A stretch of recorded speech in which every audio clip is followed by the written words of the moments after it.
कार्तिक के महीने में दामोदर मास में ये पवित्र शिव महापुराण की कथा सुनने का सौभाग्य प्राप्त हुआ।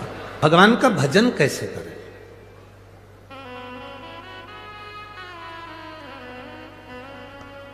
अब हमने कहा सामने इधर से घुमाकर तुम एयरपोर्ट पे ले जाके खड़ा कर दोगे, प्रवचन थोड़ा लंबा है। अब हम बोलेंगे कि भजन कैसे कर, उसका प्रश्न था भगवान का भजन कैसे करें। फिर भी हमने कहा एक बार कबीरा का एक संवाद अपनी जिंदगी में जरूर उतारना। दो बहन चक्की पर बैठकर गेहूं पीस रही थी, आटा बना रही थी। एक पीसती जाए, उसमें से गेहूं का दाना उठा के मुंह में डालती जाए। नासिक की भी कई जीजियों की आदत है, ऐसा नहीं है? दाना लिया मुंह में डाला। दूसरी भी पीसती जाए, मुख में दाना नहीं डाल रही, फिर उसने लिया मुंह में डाल लिया, फिर पीसती जाए। दूसरी बहन ने देखा आधे घंटा हो गया, 1 घंटा हो गया, ये गेहूं का दाना उठाती है, मुंह में डाल लेती है, फिर दाना उठाती है, फिर मुंह में डाल लेती है, ये कोई अच्छी बात है? बहन ने बहन से कहा तेरे में बुद्धि नहीं है, अकल नहीं है, मूर्ख है तू, बिल्कुल चतुराई नहीं तेरे में। क्या कर रही है ये? दाना उठाया मुंह में डाल लिया, फिर दाना उठाया मुंह में डाल लिया, और मुझे देख एक दाना मुंह में नहीं डाला, चक्की चलाती जा रही, चलाती जा रही, चलाती जा रही, और वो दाना डालती जा रही, चलाती जा रही, डालती जा रही, चलाती जा रही।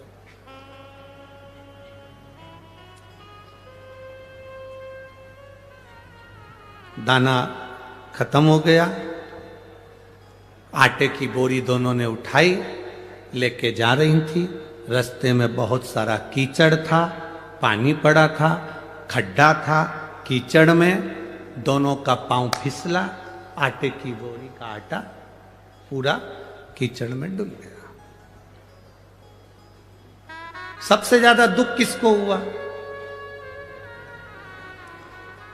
बोलो तो ही जीजियो, बोलो जरा, ए नासिक की जीजियो, और जितने नासिक के जीजा उन बैठे हैं अच्छे से बोलो, सबसे ज्यादा दुख किसको हुआ?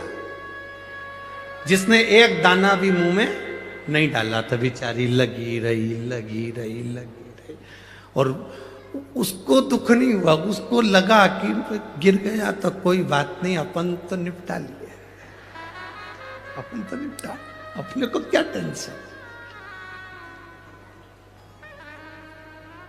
हमने उससे कहा कबीरदास जी का ये चरित्र अपनी जिंदगी में उतारना। एक वो होता है जो दिन भर 24 घंटे लगा रहता है और कभी भगवान का भजन नहीं कर पाता, और एक वो होती है काम करती जा रही है, दाना चकती जा रही है, काम करती जा रही है और शिव महापुराण सुनती जा रही है।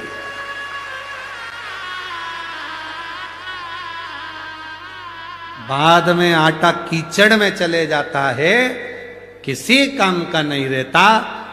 जो तुम्हारा समय चल रहा है, जो तुम्हारी सत्ता चल रही है, जो तुम्हारा वैभव चल रहा है, जो तुम्हें कुर्सी मिली, जो तुम्हें पद मिला, जो तुम्हें प्रतिष्ठा मिली, आप कहीं के आमदार बन जाएं, खासदार बन जाएं, अध्यक्ष बन जाएं, उपाध्यक्ष बन जाएं, कहीं कोई पद, प्रतिष्ठा, कुर्सी, पद, या आपके पास में वैभव, धन कुछ आ जाए तो उसका प्रयोग करना प्रारंभ करो। तो अपने चलते समय में, अपनी चलते हुए कर्म में, अपनी चलती हुई दुकान में, अपने चलते हुए क्रम में से थोड़ा थोड़ा भगवान का भजन मुख में डालना प्रारंभ करो और काम करते चलो। एक कथा हमने पहले कही, जब तक तुम्हारी नौकरी अच्छी चल रही है तब तक पत्नी के जेवर बनवाओ। इस कथा को सुनकर पत्नी बड़ी खुश हुई कि गुरुजी एक हमारे पक्ष के मिले जिन्होंने जेवर बनाने का बोला। तुम्हारी नौकरी अच्छी चले, जब तक पत्नी के जेवर बना लो, प्रॉपर्टी खरीद लो, मकान बना लो, जमीन बना लो। दुकान अच्छी चले, पत्नी के जेवर बनाओ, बच्चों का काम करो, पढ़ाई कराओ, विद्याध्ययन कराओ, प्लाट बनाओ, मकान बनाओ, सब कुछ करो। दुकान चले, नौकरी चले, सर्विस चले, उस चलती हुई नौकरी में, उस चलते हुए व्यापार में तुम करोगे ना, तो तुम्हारा धीरे धीरे धीरे धीरे मकान भी बन जाएगा, जेवर भी बन जाएगा, काम भी हो जाएगा।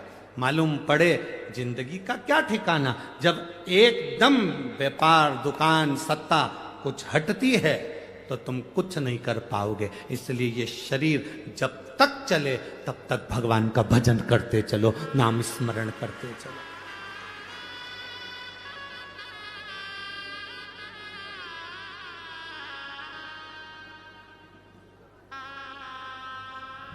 आप लोगों ने सुना होगा, पहले कथा में कहा था, जब तक शरीर चले और तुम्हारे घर में चले, दो चीजें हैं।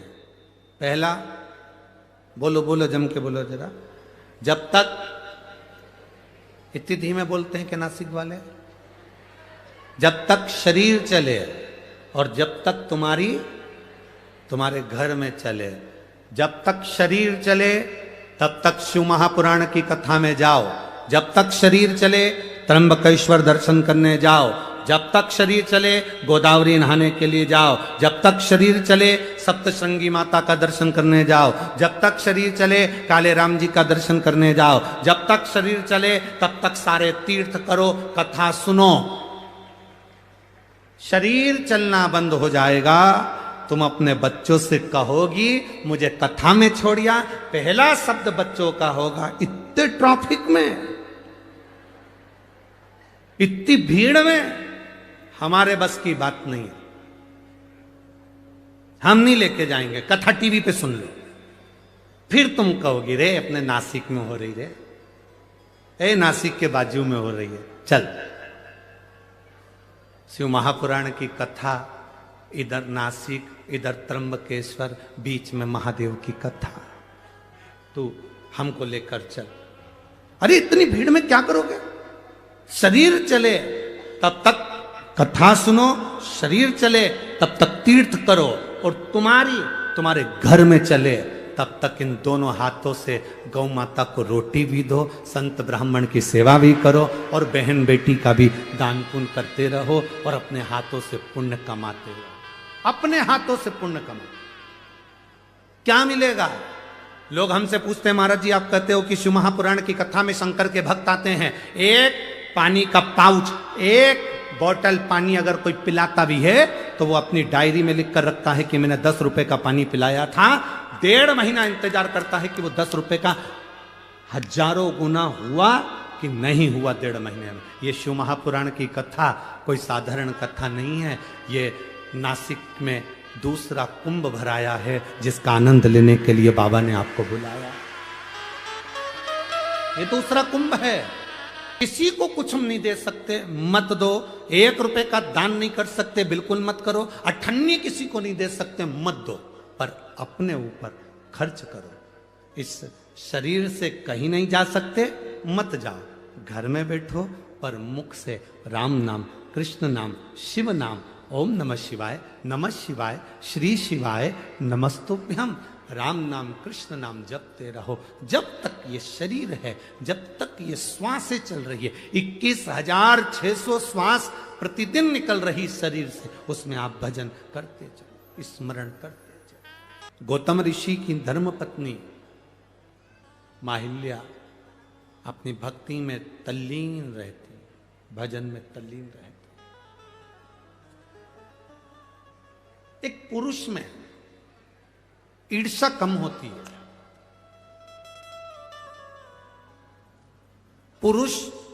पुरुष से कम ईर्ष्या रखता है।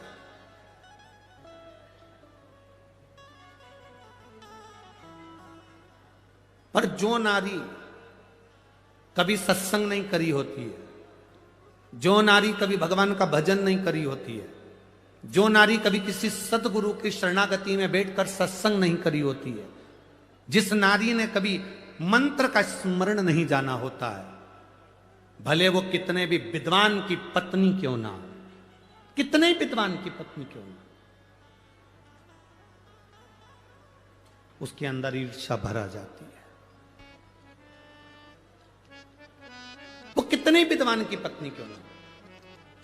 ये गोदावरी मैया के प्रागट्य की जो कथा है, गौतम बाबा की धर्म पत्नी भगवान की भक्ति में रमने वाली, भजन करने वाली, कीर्तन करने वाली, स्मरण करने वाली, किसी के दिखावे में नहीं पड़ती थी, दिन रात भगवान की भक्ति में डूबती थी।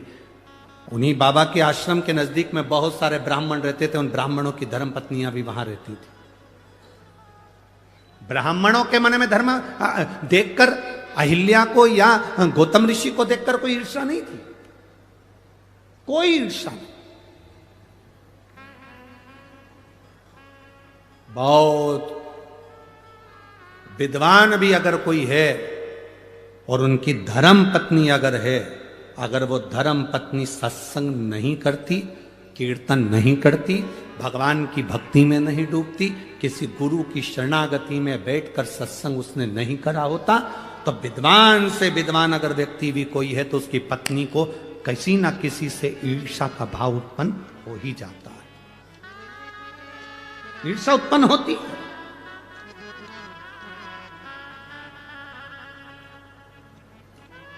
शिव महापुराण की कथा सुनने के लिए जितने भक्त यहां पहुंचते हैं, शंकर भगवान की कथा सुनने के लिए जितने जितने भक्त कथा के पंडाल में पहुंचते हैं, टीवी पर कथा देखते हैं, मोबाइल पर कथा श्रवण करते हैं, जितने भक्त यहां कथा सुनने के लिए पहुंचते हैं, इनके मन में कभी ईर्ष्या नहीं रहती। उसका कारण केवल एक होता है, हमें कथा सुनने जाना है, कौन आगे बैठा हमें उससे मतलब नहीं, कौन पीछे बैठा हमें उससे कोई मतलब नहीं। कथा शंकर भगवान की शिव महापुराण का जो श्रोता होता है उसके हृदय में ईर्ष्या नहीं होती। वो अपने साथ बैग के अंदर एक पन्नी लेकर चलता है, एक बिछाने की दरी लेकर चलता है, एक छाता लेकर चलता है, 2 पानी की बोलो बोलो जम के बोलो बॉटल लेकर चलता है। उसको मालूम है कथा का पंडाल सुबेरे 10 बजे, 11 बजे, 12 बजे तक पूरा फुल हो जाएगा, मुझे बैठने की जगह नहीं मिल सकती क्योंकि मैं लेट जा रही हूं। उसने अपने झोले के अंदर एक दरी रख ली, उसने अपने झोले के अंदर 2 पानी की बोतल रख ली, उसने अपने दरी के उसके झोले के अंदर एक छाता रख लिया। उसको मालूम है कि मैं कहीं पर भी बैठ जाऊंगी और मुझे ये शिव महापुराण की कथा जहां सुनने को मिलेगी। सियोर वाला महाराज कहता है, एकांतेश्वर महादेव जब कृपा करता है तो खूब करता है। अगर मुझे पंडाल में जगह नहीं मिली तो मैं कहीं एकांत में बैठकर महादेव की कथा का रसपान ग्रहण कर लूंगी, उसमें भी मुझे सुख का अनुभव हो जाए, उसमें भी मुझे आनंद का अनुभव हो जाए, उसमें भी मुझे एक रसतत्व प्राप्त हो जाएगा, भगवान की अविरल भक्ति प्राप्त हो जाएगी। ये वो जानती है, ये उसके चित्त में है, ये उसके हृदय में है, ये उसकी चित्त वृत्ति में विराजमान, ये उसके हृदय में विराजमान, और ये उसके हृदय के बीच मध्य में बैठा हुआ कि वो शिव है, तो वो आनंदता देता है।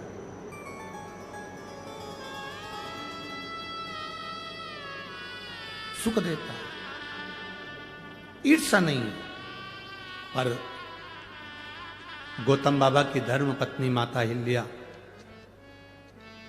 सुबह उठना, बुआरी लगाना, रंगोली डाल देना, जल छोड़ देना, पूरे आनंद के साथ गौतम ऋषि जिस शिव भक्ति में लगे रहते थे, अहिल्या माता उनकी शंकर के पार्थिव शिवलिंग का निर्माण करने के लिए मट्टी को तैयार करती थी। इस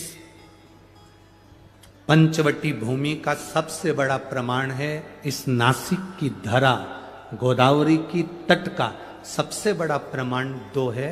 यहाँ गौतम ऋषि की धर्म पत्नी माता अहिल्या भी मिट्टी तैयार करती थीं जिससे पार्थिव शिवलिंग का निर्माण होता था। और इस गोदावरी के तट पर, इस त्र्यंबक बाबा के तट पर, इस पंचवटी की पवित्र भूमि पर एक यमराज की धर्म पत्नी, एक यमराज की धर्म पत्नी जिसका नाम था धुमोरना, एक वो भी मिट्टी को एकत्रित करती थी और शिवलिंग का निर्माण करती थी। एक गौतम बाबा की धर्म पत्नी, एक यमराज की धर्म पत्नी, इनका नियम था शिवलिंग का निर्माण पार्थिव शिवलिंग की मिट्टी तैयार करना और तैयार करके अपने पतियों को प्रदान करना। यमराज को स्वयं धुमोरना मिट्टी देती थी और पार्थिव शिवलिंग का निर्माण करते थे। आपके स्मरण में होगा, एक बार यमराज ने स्वयं ब्रह्मा जी से एक प्रश्न किया था, स्मरण करिएगा। गर्ग संहिता, कूर्म पुराण और ब्रह्म विवर्त पुराण का यह संवाद बड़ा सुंदर है। आज देव दीपावली के इस पवित्र कथा का लाभ अपन ले रहे हैं, अपने भीतर उतारिएगा। यमराज, धर्मराज स्वयं यमराज ब्रह्मा जी के पास में गए।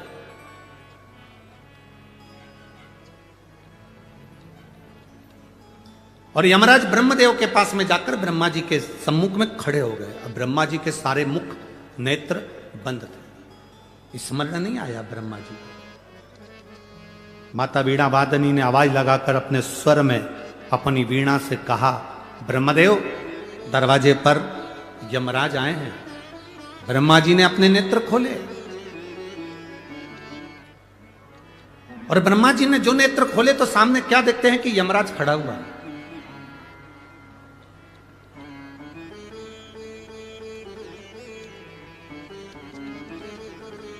सम्मुख में यमराज खड़ा।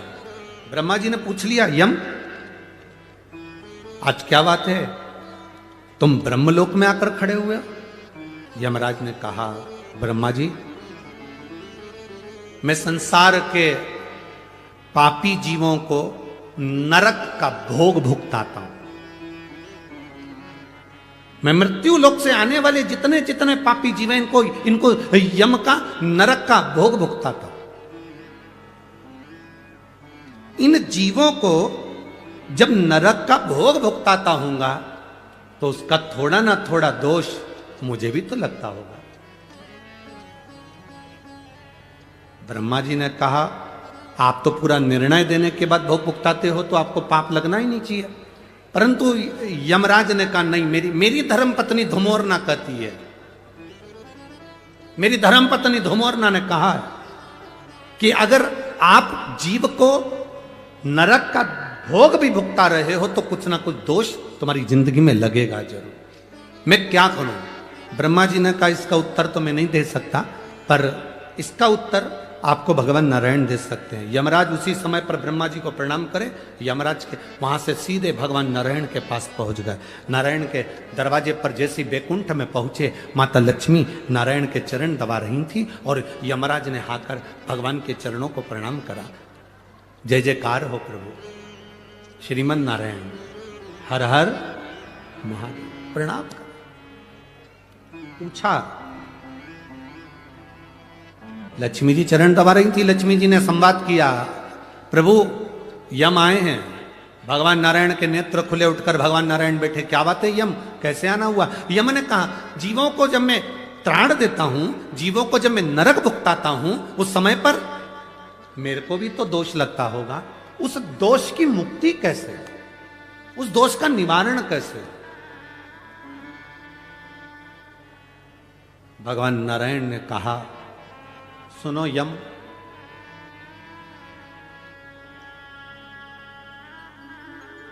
गौतम ऋषि की धर्म पत्नी मां अहिल्या स्वयं भगवान शंकर से प्रार्थना कर कर उनकी सिर की गंगा की एक धार 7 केश हटाकर पृथ्वी पर लेकर आई है, जिसका नाम गोदावरी है। अगर यम भूल से भी एक बार उस भूमि पर स्वयं रामचरण रखेंगे, वो गोदावरी का तट सरल नहीं होगा। जहां पर स्वयं रामचरण रखेंगे, वो गोदावरी का तट सरल नहीं है। जहां स्वयं शंकर भगवान को भी उनका गुरु मिल जाएगा, वो भूमि साधारण नहीं है, गोदावरी का तट।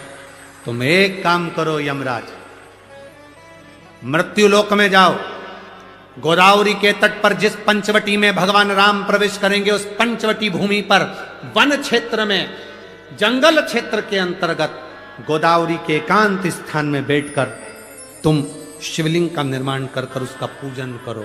तुम्हारी जिंदगी में अगर कोई जीव का दोष भी होगा तो वो समाप्त हो जाएगा। कैसा भी दोष हो समाप्त हो जाता है।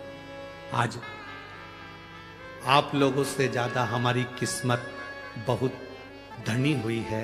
हमारी किस्मत आज धन भागी हुई है कि इस पवित्र भूमि पर धुमोरना यमराज की पत्नी शिवलिंग बनाती थी। यमराज पूजन करते थे और यमराज के ऊपर का दोष भी समाप्त हो जाता था। आज वो पवित्र भूमि पर शिव पुराण गाने का सौभाग्य मिला,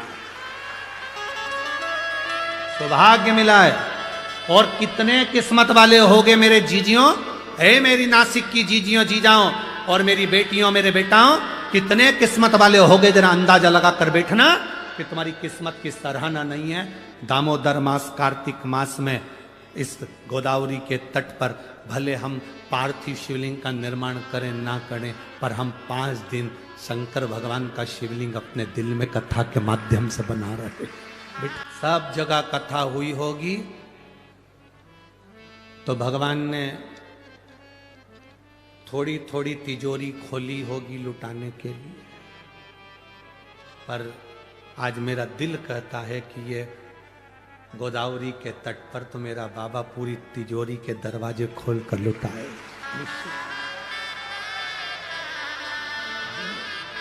आप सुनो, दिल से जो प्रार्थना करोगे वो सुनेगा। एक तो तट गोदावरी का, त्र्यंबक बाबा की साक्षी है। त्र्यंबक बाबा इधर कपालेश्वर की साक्षी है। कपालेश्वर, जब हम कथा में आ रहे थे, जब ऊपर चढ़े तो आते से हमने वो नंदी को देखा, वो बैठा। तुमने देखा कि नहीं देखा? उसको देखते से याद आ गई, रे बाबा गजब करी तूने नंदी बाबा। शंकर भगवान पर ब्रह्मा जी की हत्या का दोष लगा था और नंदी तू बछड़े का रूप लाकर शंकर भगवान को इस गोदावरी पर लाकर छोड़ दिया था और ब्रह्म हत्या से मुक्त करा दिया था। इस नंदी ने बछड़े का रूप रखकर ब्रह्म हत्या से भगवान शिव को मुक्त करा दिया था।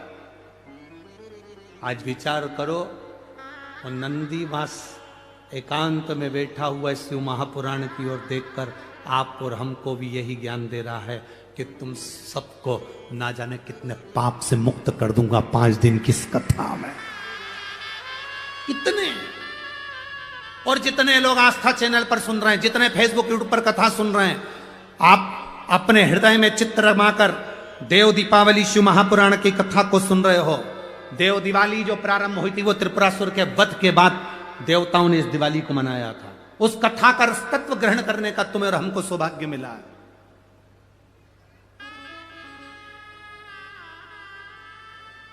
जहां महाअहिल्या निवास कर रही हैं, उनके पास में जितने ब्राह्मण रह रहे हैं, ब्राह्मणों को माता अहिल्या से तकलीफ नहीं है। ब्राह्मणों को ना गौतम ऋषि से तकलीफ है, ना गौतम बाबा से तकलीफ है। ब्राह्मण बड़े अच्छे, पर ये ब्राह्मण की जो धर्म पत्नियां थी, जिन्होंने ना कभी सत्संग स्मरण कर किया होता,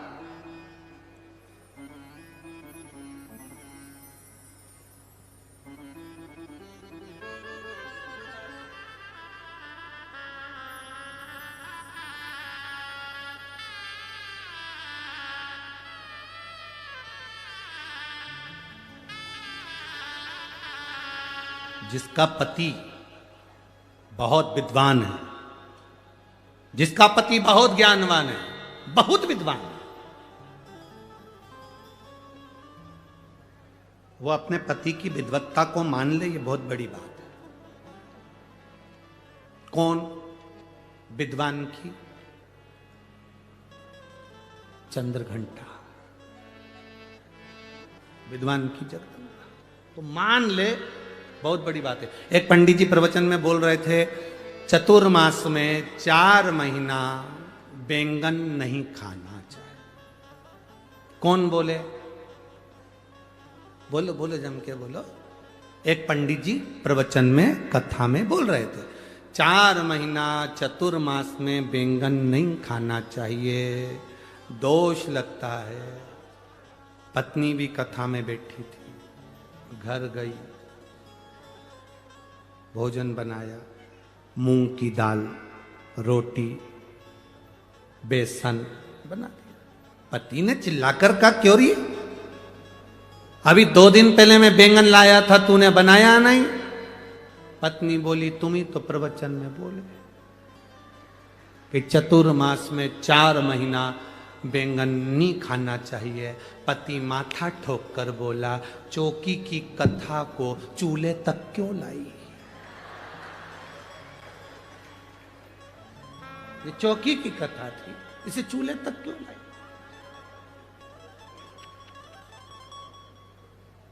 शिव पुराण कहती है, बोलने वाले को सबसे पहले चाहिए कि स्वयं अमल कर। किसी ने एक बार प्रश्न किया था कि हम शंकर जी के मंदिर जाते हैं और हमसे कोई गलती हो जाती है तो शंकर जी क्या क्रोध करते हैं? शंकर जी क्या क्रोध करेंगे? शिव महापुराण की कथा कहती है, शंकर जी का नाम है भोला। क्या नाम है? भोला। शिव जी का नाम है भोला, इसलिए कहते हैं भोले बाबा। भोले बाबा का मतलब एकदम भोला।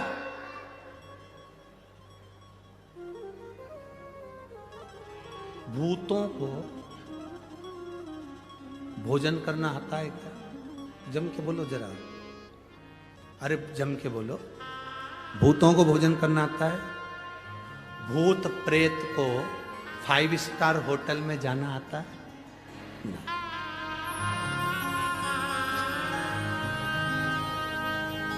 5 स्टार होटल में वही जाएगा जिसमें थोड़ा विवेक होगा, अच्छा होगा, तो खाने का तरीका होगा तो कहीं चलेगा।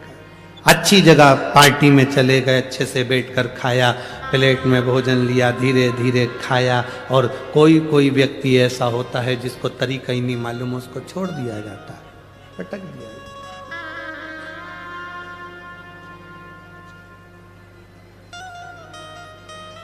अब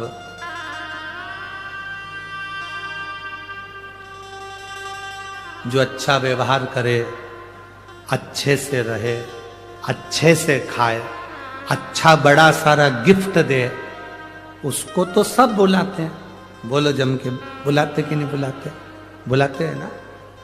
जिसमें बुद्धि ना हो, विवेक ना हो, खाने का तरीका नहीं, रहने का तरीका नहीं, उसमें बोलने का तरीका नहीं, पहनने का तरीका नहीं, लोग उससे पागल कहते हो, बेकार कहते हो, ये किसी काम का नहीं।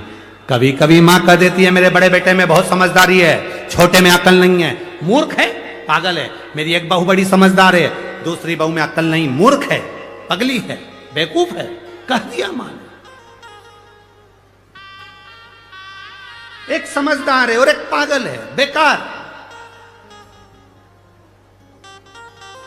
जो समझदार है उसको दुनिया अपना बनाती है, और जो बेवकूफ है, पागल है, जिसको दुनिया ठुकरा देती है, उसको महादेव अपना बना लेते हैं। उसको महादेव अपना बना। तुम 4 बहनें हो, 2 बहन पैसे वाली है, मायके जाती है, सम्मान होता है, रिश्तेदार सम्मान करते हैं, उनको बुलाते हैं, आदर देते हैं। तुमसे बड़ा लिफाफा 1000 का 500 का उसको मिलता है। तुम गरीब हो, साधारण हो, तुम्हारे पास में ना तो ज़्यादा गाड़ी है ना बंगला है, जो किस्मत में लिखा था वहाँ शादी हो गई। तुम अपनी ज़िंदगी साधारण से जी रही हो। बहन के घर शादी में गए, सबको अच्छा लिफाफा दिया, सबको अच्छी साड़ी दी, तुमको कमज़ोर साड़ी दे दी, तुमको कमज़ोर लिफाफा दे दिया, तुम्हें साधारण सा मिठाई का डब्बा दे दिया। क्यों? बाकी की बहन पैसे वाली थी, धनपति थी, बाकी के रिश्तेदार पैसे वाले थे, उनको अच्छा दिया। तुम साधारण थी, तुम्हें साधारण दे दिया। तुम घबराना नहीं, रोना नहीं, कभी अंदर से टूटना मत, अंदर से कभी मत टूटना कि मेरे बाकी के रिश्तेदारों को तो मेरी मासी ने खूब दिया, मेरी मामी ने खूब दिया, मेरे चाची ने खूब दिया, मेरी काकी ने खूब दिया, मेरी बुआ ने खूब दिया, बाकी को दिया, मुझे कम दिया क्योंकि मैं साधारण परिवार से हूँ। शिव कथा कहती है, जो बहुत विद्वान है, बहुत बहुत प्रबल है, उनके लिए पूरी दुनिया पड़ी है, जिनको कोई नहीं पूछता, जिनका कोई आदर नहीं करता, जिनको लोग ठुकरा देते हैं, शिव कहते हैं उनको मैं अपनाता हूँ, वो मेरे हैं, वो मेरे हैं। भूतों को कौन पूछेगा, प्रेतों को कौन पूछेगा, गरीबों को कौन पूछेगा? आपके पास में किसी अमीर मंदिर में देने के लिए धन नहीं है, बहुत सेठों का कोई मंदिर गए, तुम्हारे पास में देने के लिए पैसे की गड्डी नहीं, कोई सोना नहीं, कोई चांदी नहीं, कोई हीरा नहीं, कोई पन्ना नहीं, कोई आभूषण नहीं, कोई आभूषण नहीं, कोई आभूषण, कोई रत्न सोना चांदी नहीं।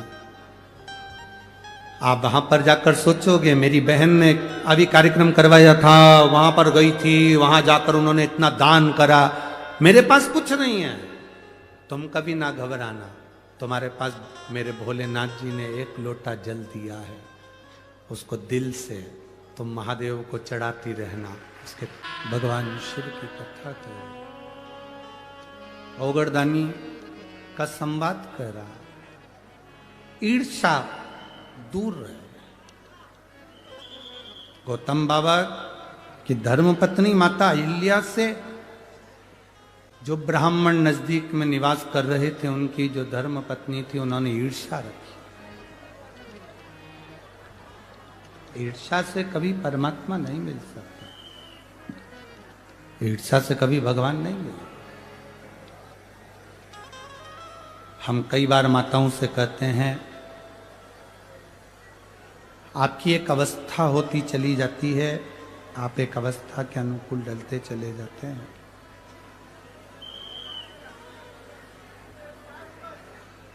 जब अवस्था के अनुकूल आप ढलते चले जाएं तो धीरे धीरे ये प्रयास करा करो कि परिवार, घर गृहस्थी थोड़ा सा परिवार में रहो, हम मना नहीं करेंगे। घर में रहो, हमारा कभी मना नहीं है, बहुत अच्छे से रहो।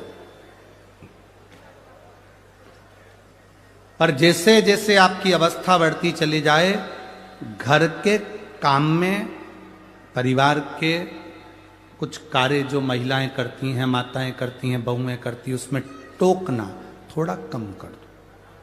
उससे क्या होगा, आपकी जिंदगी सार्थक होगी। हमें दूसरे से मतलब नहीं, आपके जीवन से मतलब है, आपका जीवन सार्थक हो जाए। थोड़ा भी अगर अपनी जिंदगी में हम उतारेंगे तो उसका सुख मिलेगा। ब्राह्मणों की पत्नी ने ब्राह्मणों से कह दिया, वो अहिल्या मट्टी तैयार करती है, शिवलिंग बनवाती है अपने पति से, और पति उस शिवलिंग का पूजन करते हैं।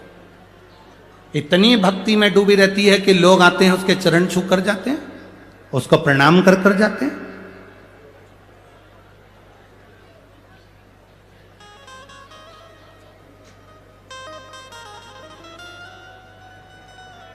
किस नारी का सम्मान सबसे ज्यादा होता है? कहा, जो दूसरे के लिए समर्पित है। अर्थात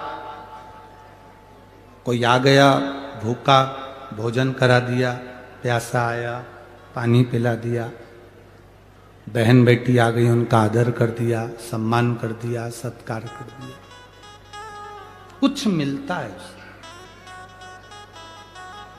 ब्राह्मणों की पत्नी कोई अच्छा नहीं लगा अहिल्या को देखकर, ईर्ष्या जाग गई। ब्राह्मणों में ईर्ष्या नहीं थी, गौतम बाबा को देखकर भी, उनकी धर्मपत्नी को देखकर भी ईर्ष्या नहीं, पर ब्राह्मणियों की ईर्ष्या जागृत हो गई।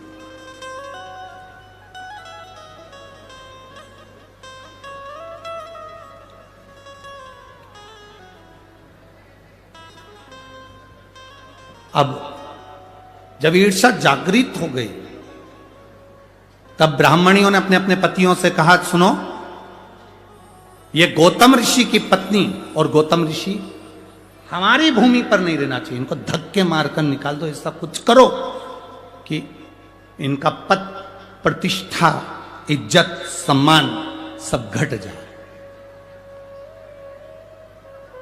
कुछ ऐसा करो कि इनकी पद, प्रतिष्ठा, इज्जत, मान, सम्मान कुछ घट जाए, करो कुछ ऐसा। अब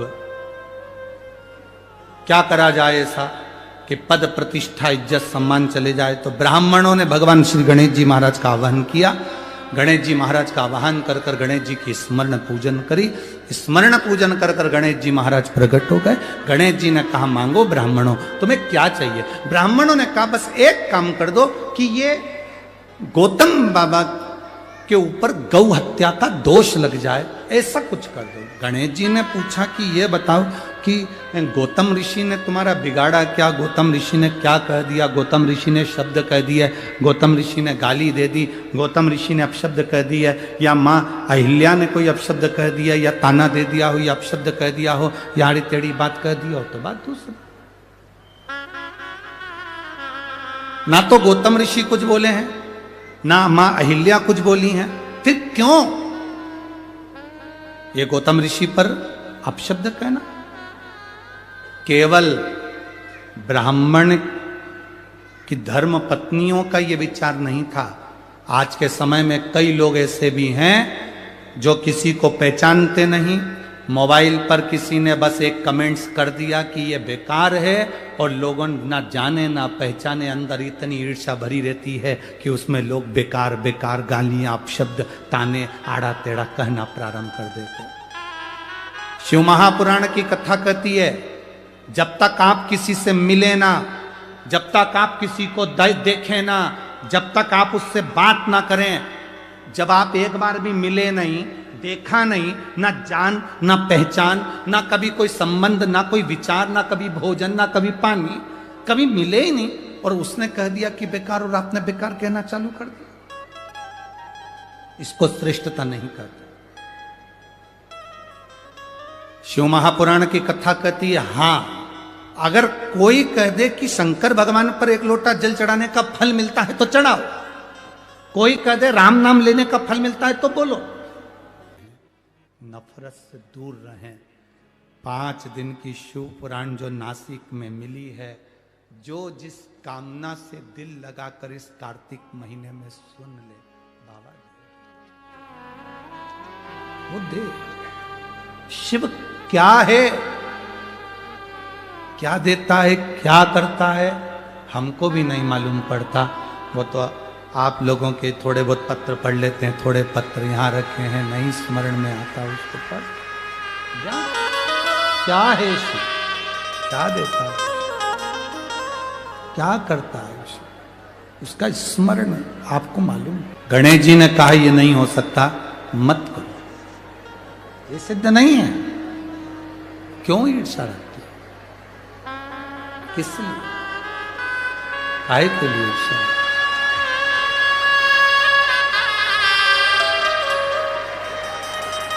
क्यों ईर्ष्या?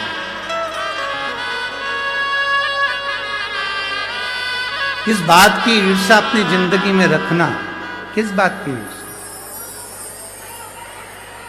और उस ईर्ष्या से कारण क्या? अपना ईर्ष्या से भला नहीं हो सकता, ईर्ष्या से अपना भला नहीं हो सकता, ईर्ष्या से अपना बुरा ही होगा। ईर्ष्या से कभी अपना भला नहीं हो सकता कि अपना भला हो, ईर्ष्या से हमेशा बुरा ही होता है। तो शिव महापुराण की कथा कहती है गणेश जी महाराज ने समझाया, गणेश जी महाराज ने कहा ये ठीक नहीं है, आप ईर्ष्या ना करिए, और ये ईर्ष्या श्रेष्ठता नहीं देगी आप। क्यों दोष लगाना, किस लिए दोष लगाना, छोड़ो इस बात को। गणेश जी की बात नहीं मानी, आखिरी में ब्राह्मण पत्नियां जिद पर अड़ गई, और ब्राह्मण पत्नियों ने कहा नहीं गणेश जी महाराज आपको तो वर देना ही पड़ेगा, चाहे कुछ भी हो जाए, इस गौतम ऋषि पर गौ हत्या का दोष तो आपको लगाना ही पड़ेगा। और ये गौतम ऋषि पर गौ हत्या का दोष लगे, तब गौतम ऋषि को धक्के मारकर जब निकाला जाए, तब उसमें प्रसन्नता, तब उसमें प्रसन्नता। देखो देवता जब देते हैं तो पल्ला, जम के बोलो, जम के जरा, देवता जब देते हैं तो पल्ला झाड़ कर देते हैं,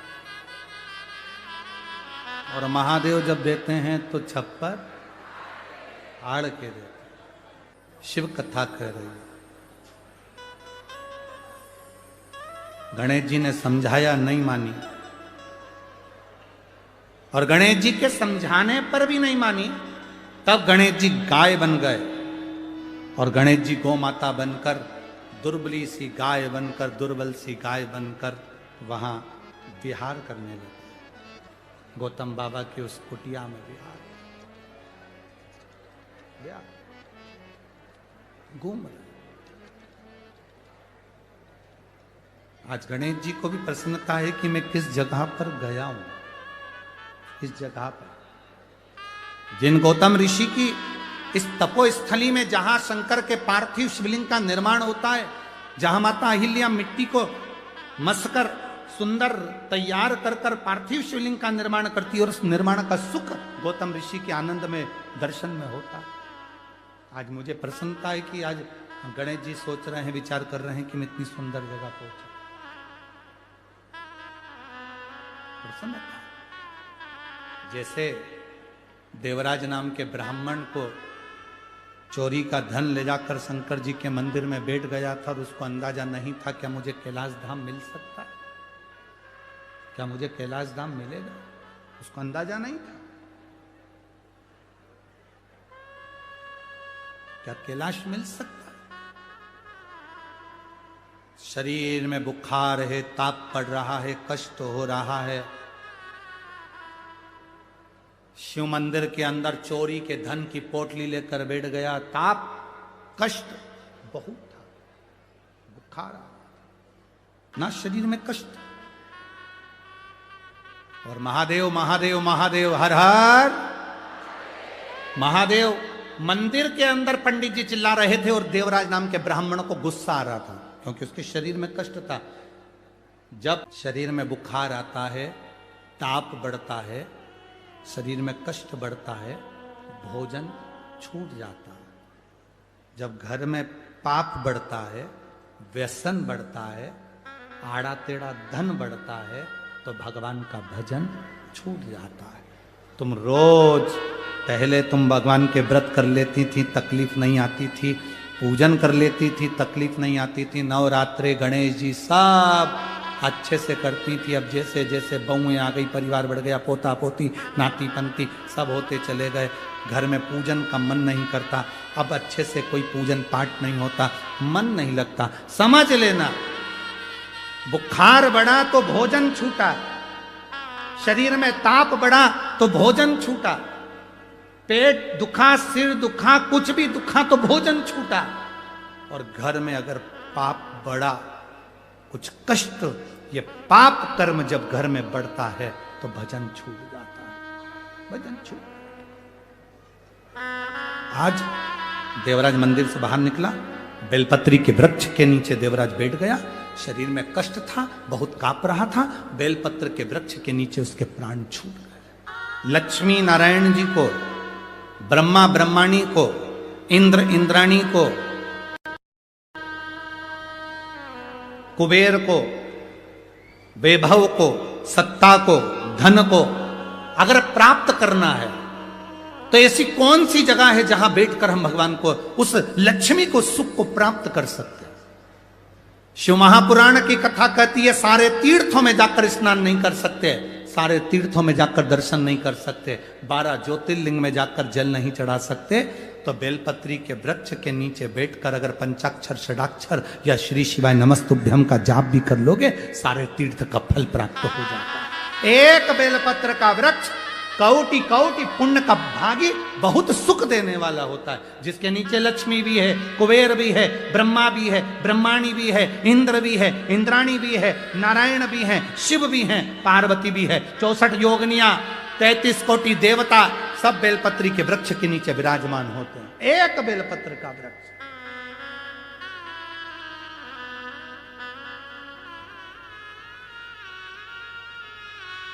लोग हमसे कहते हैं गुरुजी आपके पास में कोई माला हो ना तो हमको दे दो। हमारे पास में एक बेलपत्र रहती है पोथी की, हम वो दे देते। क्यों? पद्म पुराण में लिखा है, गर्ग संहिता में लिखा है, स्कंद पुराण में लिखा है, शिव महापुराण में लिखा है। एक एक पुराण को उठाकर देखना, पूरी पुराणों में लिखा है एक बेलपत्र जब हम किसी को दान देते हैं एक बेलपत्र जब हम शिव महापुराण पर या एक बेलपत्र जब हम शंकर जी के शिवलिंग पर समर्पित करते हैं तो 1.25 मन सोने के सिंहासन पर शालिग्राम भगवान को 1.25 मन सोना चढ़ाकर किसी ब्राह्मण को दान दे दो, उतना फल केवल एक बेलपत्र दान करने से, शिव को समर्पित करने से मिल जाता। एक बेलपत्र इतना फल है। क्या बेलपत्र में लोग कहें बेलपत्र दी गुरुजी ने? हमारी तो पूंजी, अगर कोई हमसे कहे कि सीवर वाले महाराज की पूंजी क्या है, तो एक रुद्राक्ष और एक बेलपत्र, ये 2 पूंजी है। इससे बढ़कर कोई सुख नहीं, ये पूंजी है, इसका आनंद है। कष्ट हुआ शरीर में उठाई खाली, दुख हुआ जीवन में एक रुद्राक्ष का जल थोड़ा सा अपने हृदय से लगाया, आनंद पाया। बिंदु देवराज के प्राण छूटे, कैलाश धाम गया क्योंकि माता ने जल चढ़ाया, तो जल चढ़ाने का फल मिलता है। दुनिया भले हंसे तुम पर कि पानी चढ़ाने से क्या होता है, बेलपत्र चढ़ाने से क्या होता है, शिव महापुराण की कथा सुनने से क्या होता है, पर 5 दिन की शिव महापुराण की कथा पंडाल में बैठकर नासिक की मेरी जीजियां, मेरे जीजा, मेरी बेटी, मेरे बेटा, आप कथा जरूर सुन लोगे। और 5 दिन की कथा सुनने के बाद तारीख लिख कर रखना कि मैंने ये कथा इतनी तारीख को सुनी थी। इंतजार जरूर करना, जो दिल से मांगा है इंतजार करना, मेरा बाबा देखकर जरूर भेजेगा। जल्दी नहीं होगा, थोड़ी देरी हो सकती है। जब 19 साल का बेटा चले गया तो उस बेटे की जगह 50 साल की आयु में भी अगर वो 2 बच्चे दे सकता है तो वो कृपा करने में देरी नहीं कर सकता। समय लग सकता, थोड़ी देरी हो सकती, करे। बिंदु ब्राह्मण प्राण छूटे प्रेत की योनि में चले गया। चंचुला देवी ने शंकर पार्वती से कहकर शिव महापुराण की कथा कर। शिव महापुराण का अगर कोई यजमान होता है तो शिव और पार्वती होते हैं।